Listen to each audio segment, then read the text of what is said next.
Hello friends, welcome back to my channel. जैसे कि हमने कल की वीडियो में डिस्कस किया था कि एक बार मार्केट यहाँ पर सपोर्ट ले सकती है, जो कि इसने लिया। अगर गैप डाउन खुलती है तो एक बार यहाँ पे सपोर्ट ले सकती है और इसी सपोर्ट से मार्केट एकदम ऊपर को बाउंस करी, क्योंकि ये थोड़ा मेजर सपोर्ट था 17,600।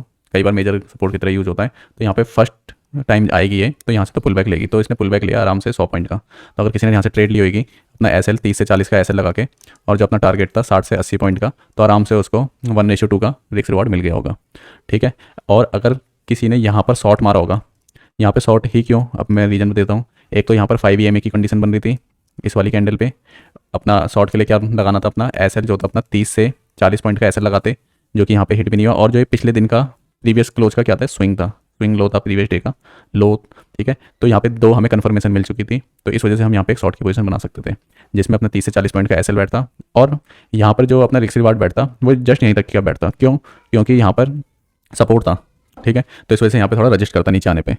तो ये थोड़ी छोटी छोटी चीज़ें हमें एक्सपीरियंस से ही पता चलती है, लाइव मार्केट में चार्ट पैटर्न देखने से ही पता चलती है। ठीक है। तो हमें यहाँ पे रिस्क रिवार्ड में अपना प्रॉफिट बुक कर लेना था यहाँ पे। फिर एक ट्रेड हमारी यहाँ से भी बाई की बैठ जाती, और जो कि अपना आराम से यहाँ तक का उसने टारगेट दिया, वही 30 से 40 पॉइंट का एसएल लगा के, और 60 से 70-80 पॉइंट का अपना टारगेट। एक रेंज है एसएल की और टारगेट की एक रेंज है।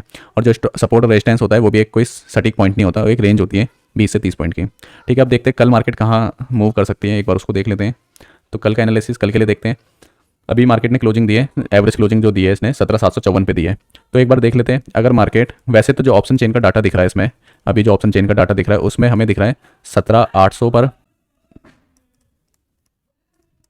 17,800 पर रेजिस्टेंस दिख रहा है और 17,700 पे सपोर्ट दिख रहा है। मतलब जो मेजर सपोर्ट रेजिस्टेंस दिख रहे हैं अभी वो इस पर दिख रहे हैं, जो कि कल बेसिकली चेंज भी हो सकते हैं। पर जो आज की क्लोजिंग हुई है उसके हिसाब से जो OI डाटा दिख रहा है ओपन इंटरेस्ट का, 17,800 पे रेजिस्टेंस है, यहाँ पे कॉल राइटिंग हो रखी है, और 17,700 पे पुट राइटिंग हो रखी है।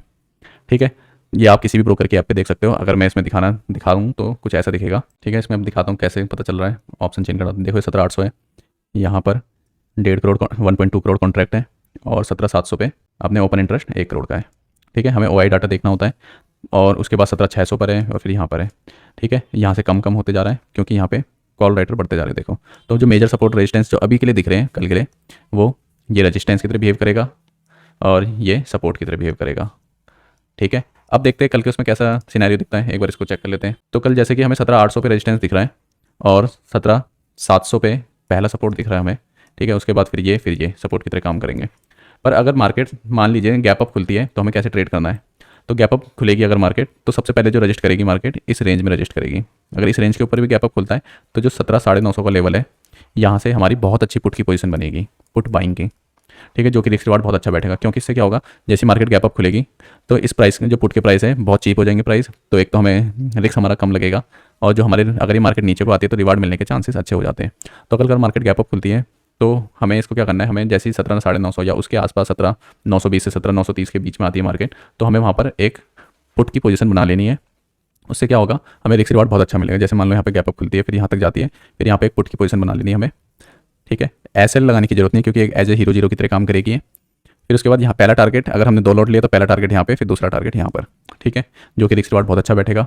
अब देखते हैं अगर मार्केट, क्योंकि यहाँ पर अगर खुलती है ना तो बहुत अच्छा रिस्क रिवार्ड बैठेगा, कम से कम 1:5 1:6 का तो बैठना ही चाहिए रिस्क रिवार्ड। अगर मार्केट इसी रेंज में खुलती है तो सबसे पहले रेजिस्टेंस यहाँ लेगी, अगर ऊपर जाती है तो फिर दोबारा नीचे को आ जाएगी।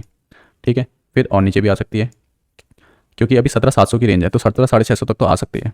ठीक है। फिर यहाँ से बेशक ऊपर को चले जाए, तो ये रेंज बन सकती है। हमें ट्रेड कब लेनी है, जब हमें 5 EMA पे शॉर्ट मार सकते हैं, या हमें सपोर्ट के पास मार्केट मिले तब एक हम बाइंग कर सकते हैं। ठीक है। ज़्यादा पैसा नहीं लगाना, कल सिंपल एक लॉट पे काम करना है। ठीक है। एक लॉट से भी अच्छा खासा पैसा बनता है। अब कम से कम एक लॉट आप 1000 बार लोगे तो आपको 1000 ट्रेड का एक्सपीरियंस होगा, और एक दिन में 2 ट्रेड से ज़्यादा नहीं करनी है। ऐसे लगाना इंपॉर्टेंट होता है। ठीक है। पर अभी अगर मार्केट गैप अप खुल के 17,950 पर आती है, तो मैं तो बिना एसएल के ट्रेड लूँगा। ठीक है। तो ये डिस्कस कर चुके। अब देखते हैं मार्केट अगर गैप डाउन खुल जाती है, तो गैप डाउन इस स्विंग के नीचे खुलती है, तो जैसे इसके ऊपर आएगी यहाँ से, तो यहाँ पे रजिस्ट करेगी, फिर यहाँ से दोबारा नीचे को आ सकती है, उल्टा एन बना के या स्मॉल लेटर का एन बना के नीचे को आ सकती है। ठीक है। या इसी रेंज में खुलती है मार्केट, तो यहाँ से एक बार लेके फिर यहाँ से ऐसे ऊपर भी जा सकती है, या ऐसे सीधा नीचे भी आ सकती है।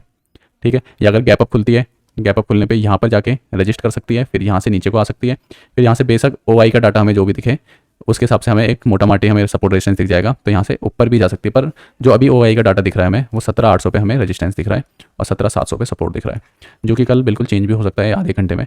तो इस हिसाब से भी हमें देख के ट्रेड लेनी है। पर इसमें जो एसएल लगाना है, एसएल लगाना बहुत इंपॉर्टेंट है। एसएल लगाओगे तो ही फ़ायदा मिलेगा, तो ही हम आगे की ट्रेड के लिए ट्रेड ले सकती है, क्योंकि अपना कैपिटल बचा रहेगा। और टारगेट लगाना बहुत जरूरी है, क्योंकि एक ट्रेड से निकलोगे तभी तो दूसरी ट्रेड लोगे, तो इस वजह से एसएल और टारगेट लगाना बहुत ज़रूरी होता है। तो एक बार यही डिस्कस हो चुका है, अब बाकी देखते हैं कल कैसे मार्केट बिहेव करती है, तो उसी हिसाब से हम, अगर मार्केट इसके रिवर्स आएगी तो मैं टेलीग्राम पर अपडेट कर दूंगा। बाकी आपको टेलीग्राम का चैनल ज्वाइन करना है तो link in the description. Thank you.